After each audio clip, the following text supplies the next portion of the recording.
In this video, we're going to discuss the 6 steps of the payroll cycle. Now, there are 2 systems involved here, the Human Resources Department and the people in payroll. The payroll cycle is going to begin with the hiring or firing of an employee, and that's handled by the Human Resources Department. Then we're going to update the payroll system. If someone's been hired, we need to add them, and if they've been fired, we need to remove them. The next step is timekeeping and supervision. If we have hourly employees, we need to keep track of how many hours they worked so we know how much to pay them. And that's going to be calculated when we do the payroll accounting. We're going to calculate the gross pay of each employee, the deductions from their pay, and then ultimately their net pay. And once we know their net pay, we're going to move on to payroll distribution, issuing checks or direct deposit to the employees so they get paid. Then the final step is going to be recording a journal entry so that this is reflected in the company's financial statements. Now, sometimes people will combine these 2 steps here, payroll accounting and payroll distribution, into a single step called payroll processing. But I've broken it out separately to make it a little easier to understand. So we're going to go through each of these steps in more detail so you have a better understanding of how the payroll cycle works. Let's start with step number 1, hiring or firing an employee. So, as I said, for a large company, the Human Resources Department is going to be responsible for hiring or terminating any employees.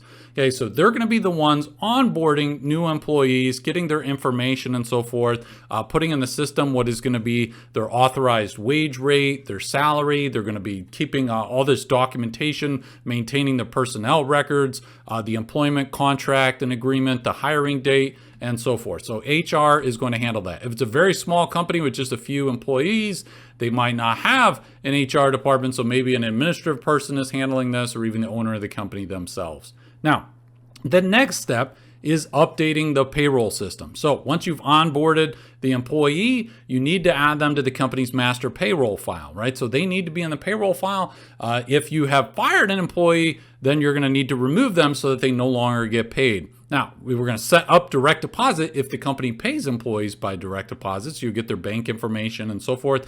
And then also you're going to have the employee complete payroll deduction authorization forms.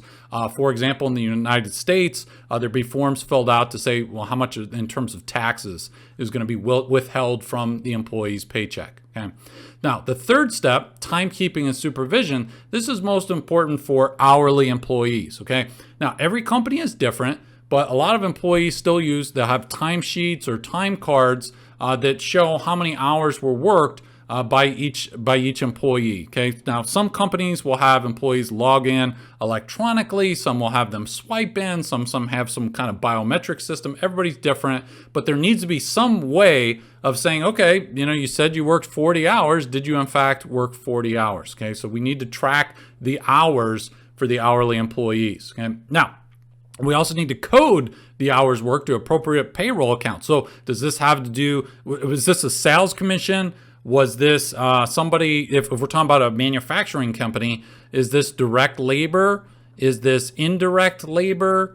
Is this maybe a period cost, general and administrative expense? All those things could affect inventory, cost of goods sold for a manufacturer. If it's a company that uses job costing, we'd have a job classification report tracking the cost by job, approving any overtime for hourly employees, absences or time off. So that's the timekeeping and supervision function. Now, payroll accounting, step 4, some companies will outsource this to a third party. We actually have to go and do a lot of calculations here. So the gross pay would just be before any payroll deductions. Now you say, well, what are deductions? So they might have the company withholding taxes. Okay, so they could be withholding taxes, but that's not the only thing. Maybe there are garnishments.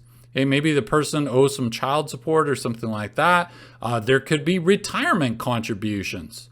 Okay, there could be union dues. There could be a lot of different things that are coming out of their gross pay. So you have the gross pay to the employee, but then you have the deductions, and then you have the net pay. That's the amount the employee is actually going to receive after these deductions. So this can be complicated. Okay, this can be complicated. For example, in the U.S., if we think about federal income tax, maybe the state in which this business is located in has a state income tax, the payroll taxes, Social Security tax, Medicare, all these different things that need to be calculated. Unemployment insurance.